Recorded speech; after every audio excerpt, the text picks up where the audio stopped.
Boa noite, meus irmãos, a Igreja Rosa de Saron e demais irmãos que possam de repente estar acompanhando por esse canal.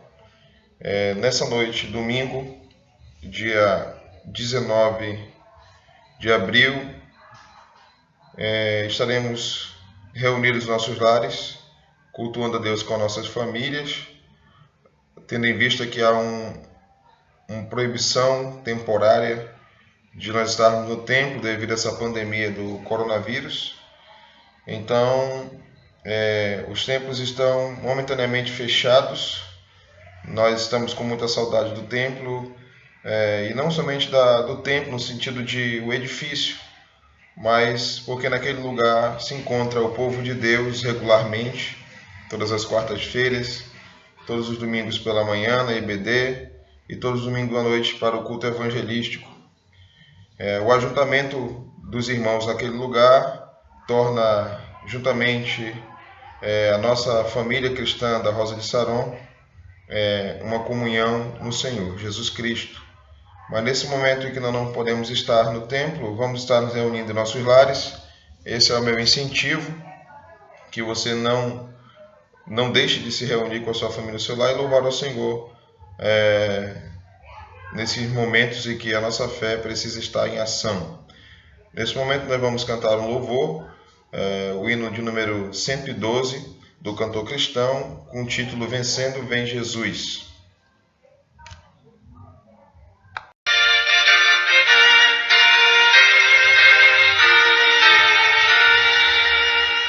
Já refúgio a glória eterna de Jesus, o Rei dos Reis. Prévios reinos deste mundo seguirão as suas leis.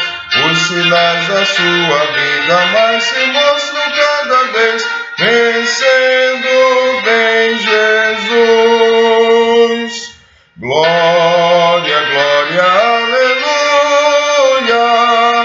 Glória, glória, aleluia. Glória, glória, aleluia. Vencendo vem Jesus. O clarim que chama os crentes, a batalha já soou. Cristo à frente do seu povo, multidão já conquistou. O inimigo em retirada, seu furor patenteou.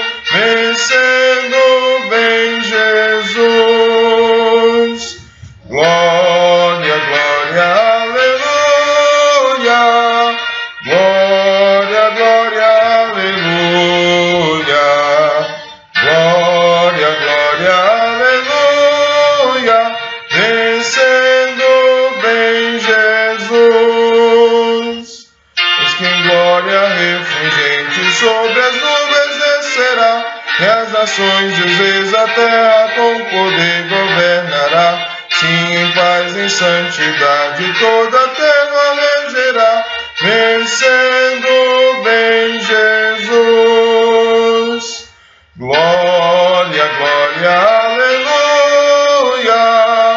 Glória, glória, aleluia. Glória, glória, aleluia. Vencendo vem Jesus. Eis por fim entronizado as nações há de julgar. Todos grandes e pequenos o juiz hão de encarar. E os remidos triunfantes em fulgor hão de cantar. Vencido tem Jesus. Glória, glória, aleluia. Glória, glória, aleluia. Glória, glória, aleluia. Vencido tem Jesus. Muito bem, então esse hino ele fala sobre o retorno de Jesus Cristo à Terra. Nós sabemos que há uma promessa gloriosa, né, para nós que somos cristãos. E essa promessa gloriosa é o retorno do nosso Senhor Jesus Cristo para buscar a sua igreja. Essa promessa gloriosa nos traz a esperança A esperança em todos os momentos. Nós não estamos aqui, Cristo disse na sua oração sacerdotal que ele não nos deixaria órfãos, e que ele logo voltaria para nos buscar. Diz assim o livro do Evangelho de João, capítulo 14, que ele viria nos buscar para que onde ele está sejamos nós também. Então nós cremos que fomos salvos porque cremos no nome de Jesus Cristo. A Bíblia diz que todo aquele que confessa que Jesus Cristo é o Senhor, todo aquele que com a sua boca confessar a Jesus Cristo como Senhor e seu coração crê que Deus o ressuscitou dentre os mortos, será salvo. E todo aquele que invocar o nome do Senhor será salvo. Então todos nós que já um dia cremos em nossos corações, confessamos com os nossos lábios, todos nós com certeza temos a certeza de nossa salvação. E por isso sabemos que aqui não é o nosso lugar. Sabemos que esta terra não é a nossa pátria. O apóstolo Paulo fala que a nossa pátria está nos céus, onde Cristo vive, e nós o aguardamos para que possamos estar em breve para sempre com o Senhor. Então, meus irmãos, é mediante esse hino e essa palavra que eu queria deixar hoje para os irmãos, uma palavra de despertamento, mas também uma palavra de incentivo, né? Despertamento no sentido de que nós estamos passando por um grande problema de saúde em todo o mundo, e os jornais da TV, todos os meios de comunicação e as pessoas só comentam o mesmo assunto. E o grande perigo disso é que nós possamos ficar desapercebidos da verdadeira e da mais importante preocupação que devemos ter. O homem deve realmente se preocupar com a sua saúde, deve se preocupar com o seu corpo, mas principalmente devemos nos preparar e nos preocupar com a nossa alma, porque o nosso corpo ele é físico, ele é terreno e ele é mortal, mas a nossa alma ela é eterna. E então nós precisamos estar nesse momento como igreja do Senhor, com nossos olhos bem atentos para uma coisa que não deve ser esquecida, para um dia que não deve ser esquecido e para uma esperança que não pode ser frustrada. Estou falando do dia de Cristo. O apóstolo Paulo aos Romanos, ele preocupado sempre com a volta de Cristo, em exortar as igrejas a qual ele pastoreava, ou que ele acompanhava, ou por onde ele já devia passado anteriormente para pregar o Evangelho. Ele tinha uma grande preocupação em que a igreja não se esquecesse que Cristo irá voltar. Então a mensagem de Paulo sempre era uma mensagem que falava que Jesus Cristo havia sido o cumprimento da lei, dos profetas e dos salmos, ou seja, o Antigo Testamento. Jesus Cristo, a vinda dele é o cumprimento da antiga aliança. Mas também Paulo pregava bastante sobre Jesus Cristo, que havia sido morto. No livro de Paulo sempre dava essa ênfase, né? Que Cristo morreu pelos nossos pecados, foi sepultado e ressuscitou ao terceiro dia, segundo as Escrituras. E então, a sua mensagem era uma mensagem de morte e de ressurreição. Tanto é que quando ele vai fazer a sua defesa perante os romanos, no livro de Atos, nós vemos que ele estava dizendo que ele estava sendo ali interrogado acerca da esperança da vida eterna, da ressurreição. Então, o apóstolo Paulo pregava bastante sobre a morte e a ressurreição de Cristo, mas também pregava sobre o seu retorno para buscar a sua igreja. Então, nesse texto que eu vou ler para os irmãos aqui, que está no livro de Romanos, eu gostaria que, se você tiver uma Bíblia, você possa acompanhar. O livro de Romanos, capítulo 13, e versículo de 11 até o versículo 14, vai dizer assim. Na minha Bíblia, na versão revista e atualizada, diz assim: o dia está próximo. Isto a vós outros que conheceis o tempo, já é hora de vos despertar do sono, porque a nossa salvação está agora mais perto do que quando no princípio cremos. Versículo 12. Vai alta a noite e vem chegando o dia. Deixemos, pois, as obras das trevas e revistamo-nos das obras da luz, das armas da luz. Andemos dignamente como em pleno dia, não em orgias e bebedices, não em pudicícias e dissoluções, não em contendas e ciúmes, mas revesti-vos do Senhor Jesus Cristo e nada disponhais para a carne no tocante às suas concupiscências. Vamos fazer uma oração. Senhor nosso Deus e nosso Pai, muito obrigado pela Tua palavra que lemos, muito obrigado porque ela é a verdade e ela nos traz as instruções necessárias para que vivamos um viver que possa estar de acordo com o que o Senhor espera de nós. Muito obrigado por tudo, em nome de Jesus. Amém. Gostaria de trazer uma reflexão nessa noite para os irmãos acerca do tempo, já é hora de despertar.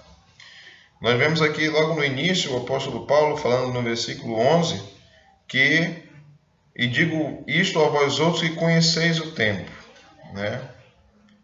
Já é hora de vos despertar do sono. Então, que tempo é esse que Paulo se refere? E o que quer dizer esse sono que Paulo se refere, né? Então, ele vai dizer primeiramente que aos romanos, mas também essa carta se aplica a nós, claro, e digo isso a vós outros que conheceis o tempo. Então, Paulo está falando com pessoas que conhecem o tempo. Que tempo é esse? Paulo está falando sobre a volta de Cristo. Paulo está falando sobre o retorno de Cristo para buscar a sua igreja. Houve uma preocupação muito grande de Jesus em ensinar aos seus discípulos que haveriam sinais da sua vinda. Havia uma indagação muito grande dos discípulos em saber qual dia Jesus voltaria. Jesus disse que nem ele sabia, nem os anjos que estavam no céu, somente o Pai sabia o dia. E de fato, nós não sabemos o dia e nem a hora que Cristo voltará. Mas ele ensinou que haveria vários sinais que indicariam que o seu retorno está próximo. Então, por esses sinais, nós conhecemos que o tempo da volta de Cristo está próximo. Então, Paulo vai falar com aqueles que já conhecem o tempo, aqueles que já conhecem o momento da volta de Cristo. Quais são os sinais? E essas pessoas são os cristãos, né? Porque nós vemos que a Bíblia diz que os ímpios, eles não somente não conhecem o tempo, mas muitos, diz o apóstolo Pedro, até dizem que Jesus não voltará mais. Então, muitos acham que Jesus não voltará. Então, esses que conhecem o tempo, com certeza são a igreja de Cristo, os cristãos. Então, há um alerta. É como se tocasse um grande alerta, uma sirene, algo que pudesse despertar para esse momento, né? E o alerta que ecoa é: a nossa salvação está agora mais perto do que no princípio cremos, diz o versículo 11 na parte do final. Então, eu escrevo para vocês que conhecem o tempo, já é hora de despertar, porque a nossa salvação está agora mais perto do que no princípio cremos. Então, o que é isso? A salvação ainda não se consumou? Não, ainda não. Quando nós pensamos na salvação no sentido de que quando nós cremos, nós fomos salvos da penalidade do pecado, mas nós continuamos sendo santificados para sermos livres do poder do pecado, mas ainda há um último estágio que nós cremos, que é a chamada glorificação, onde nós seremos livres da presença do pecado. Então, Paulo está falando aqui do período da salvação, chamado glorificação. Ele fala aos Tessalonicenses que quando Cristo voltar, nós seremos transformados. Os que estão mortos ressuscitarão primeiro, serão transformados. Os vivos também serão levados ao céu transformados. E seremos semelhantes a Cristo, né? Teremos um corpo glorificado. Então é desse dia que Paulo está falando aos romanos, o dia de Cristo. O dia do retorno de Cristo, a qual nós devemos estar despertados para que não sejamos pegos de surpresa. Esse sono me faz lembrar um pouco agora sobre a parábola das 10 virgens, né? Todos dormiram e apenas 5 estavam preparadas e as nécias estavam despreparadas e ficaram quando o noivo chegou. Então, como que está a igreja de Cristo hoje? Estou falando aqui de um sono não de dormir, de descansar, que nós fazemos todos os dias, mas o sono espiritual. Como está a igreja? Como está você, que é a igreja? Você está dormindo espiritualmente? Você está atento aos sinais da vinda de Cristo? Você está atento, a sua mente está cativa a Cristo no sentido de que você consegue perceber que este é o momento, mais do que nunca, de estar pronto, porque se Cristo voltar diante dessa pandemia, um exemplo, você estará preparado para se encontrar com Ele? Pastor, então, Cristo vai voltar agora? Nós não sabemos. Mas e se Ele voltar? Jesus disse que bem-aventurado é aquele que está preparado para quando Ele voltar. Então, se vai voltar agora, se vai voltar daqui a 10 anos, não sei. Mas esteja preparado, desperte do sono. Não esteja dormindo espiritualmente. Esteja atento, esteja acordado, para que quando Cristo voltar você não seja pego de surpresa. Então o apóstolo Paulo continua seu alerta usando imagens e símbolos que trazem ensinamentos espirituais. Segue uma sequência de antíteses, que são as ideias contrárias. Ele vai falar sobre a noite e o dia.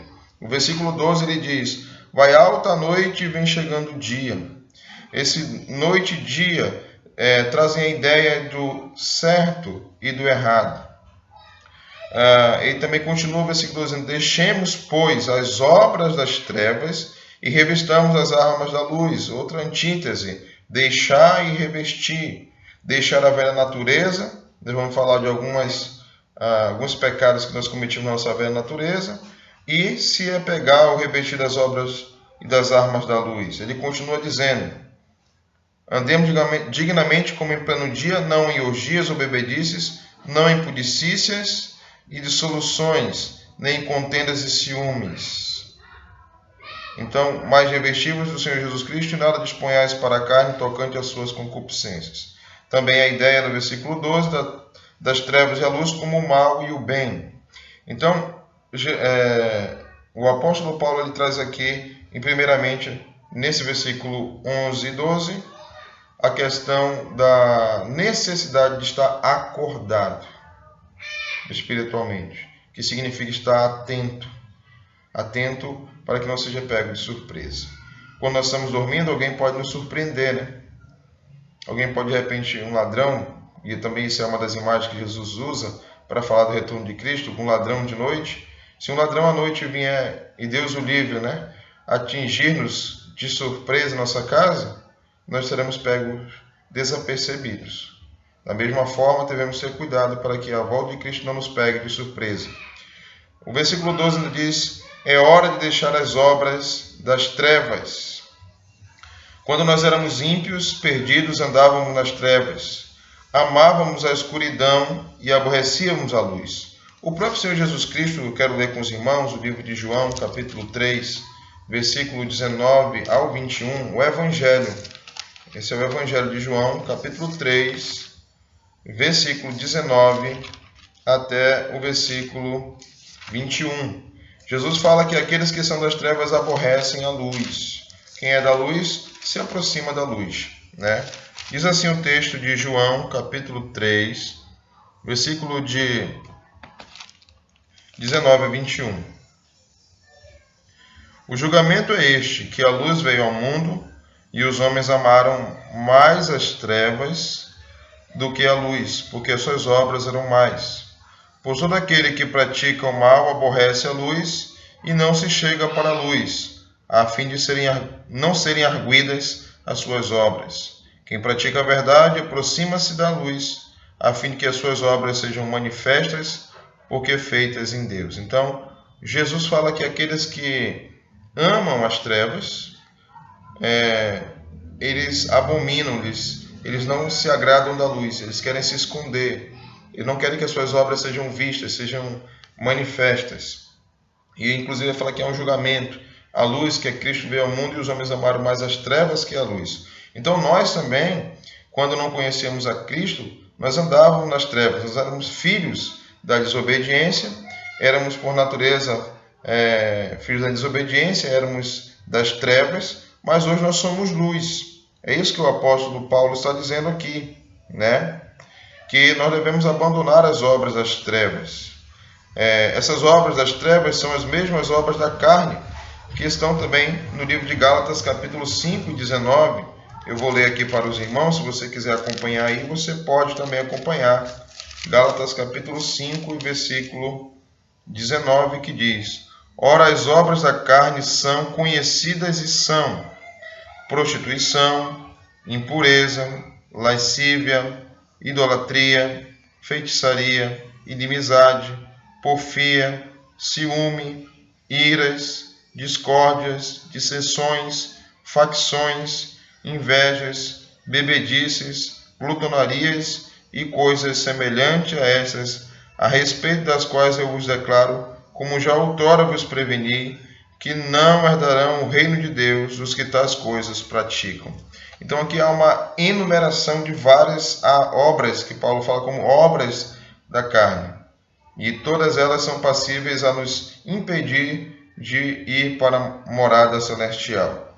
Então essas obras eram que nós vivíamos antes. Por exemplo, as orgias, né? O que é uma orgia? São festas ou banquetes promovidos com luxo pecaminoso.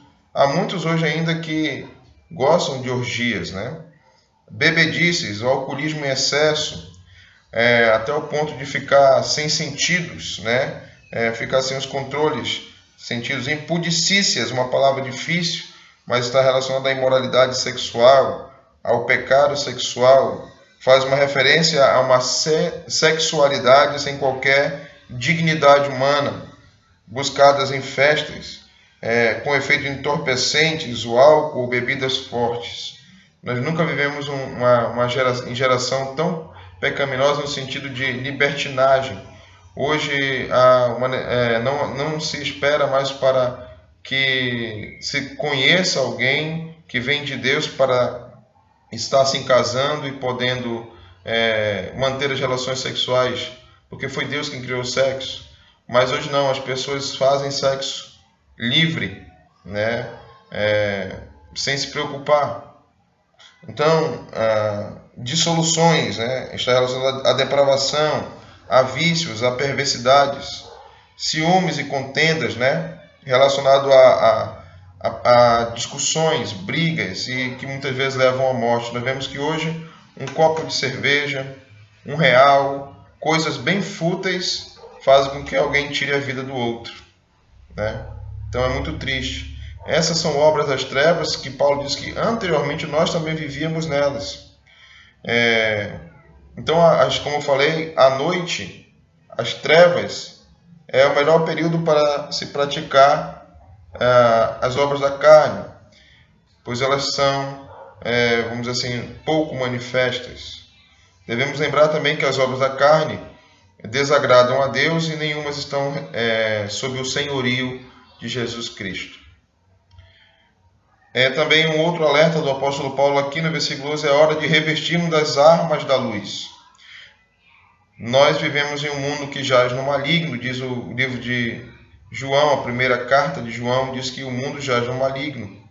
Diz que as pessoas desse mundo estão cegas, porque o Deus deste século cegou o entendimento deles para que não lhe resplandeça a luz do Evangelho. 2 Coríntios capítulo 4, versículo 4.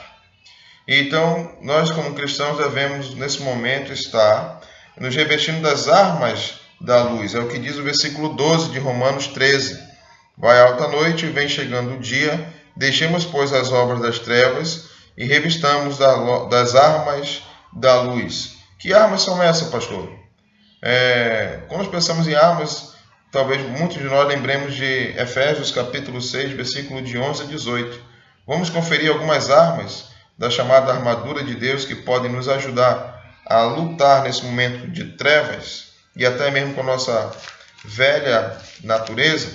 Efésios capítulo 6, versículo de 11 até o 18. Revestivos de toda a armadura de Deus, para poder ficar firmes contra as ciladas do diabo.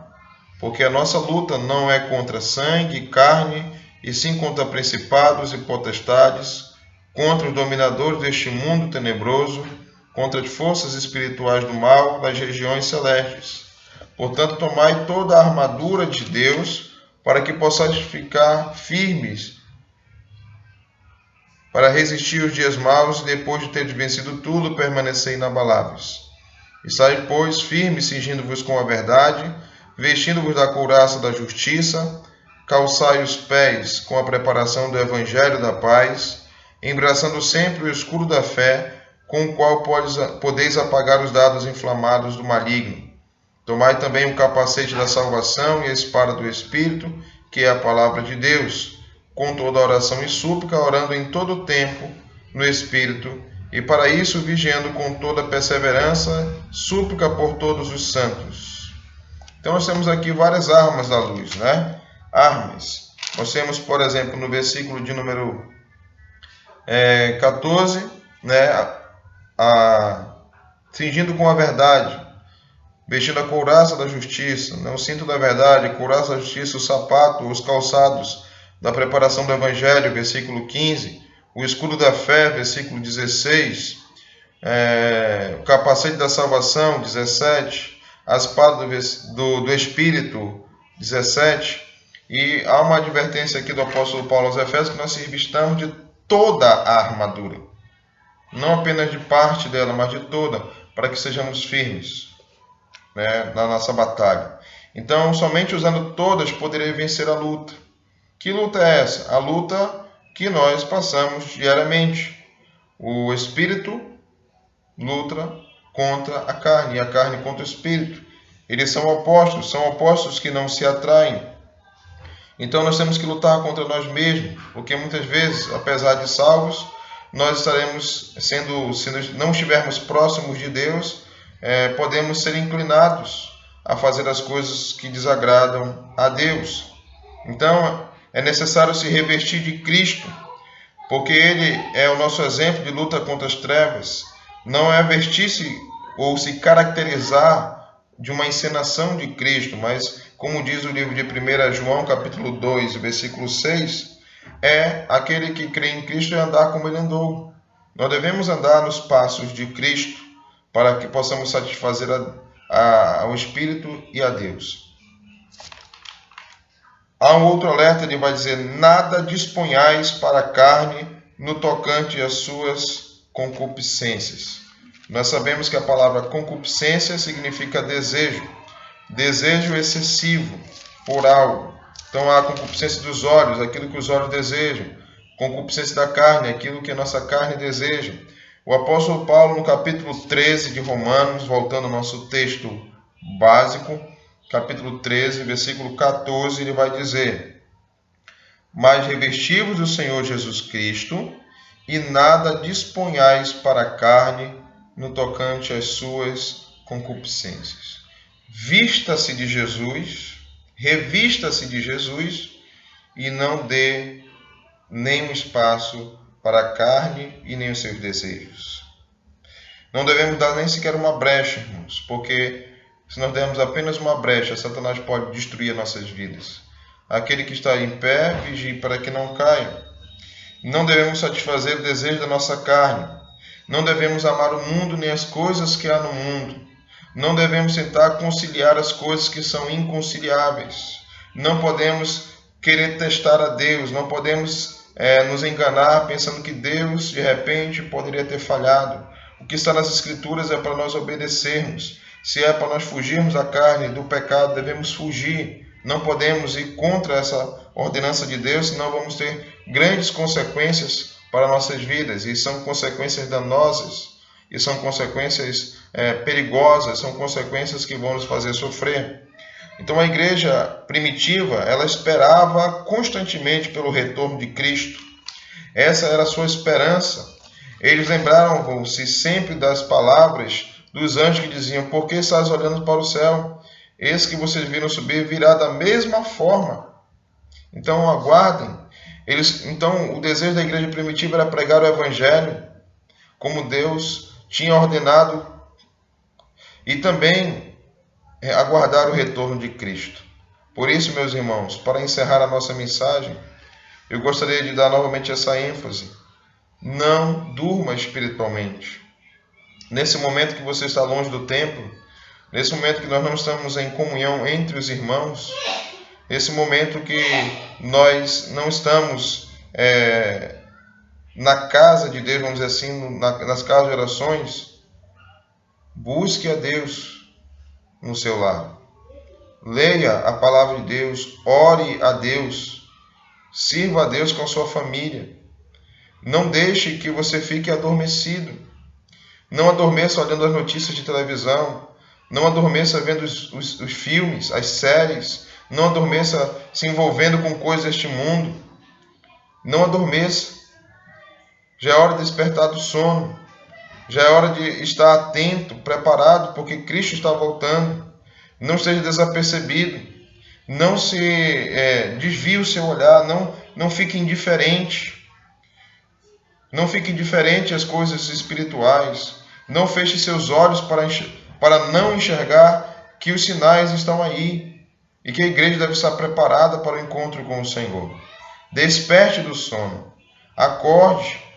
Esteja realmente preparado para se encontrar com Jesus Cristo, porque em breve nós iremos nos encontrar com Ele nos ares. Muito bem, irmãos, para encerrar esse vídeo, vamos cantar o hino de número 113 do cantor cristão, O Dia Glorioso.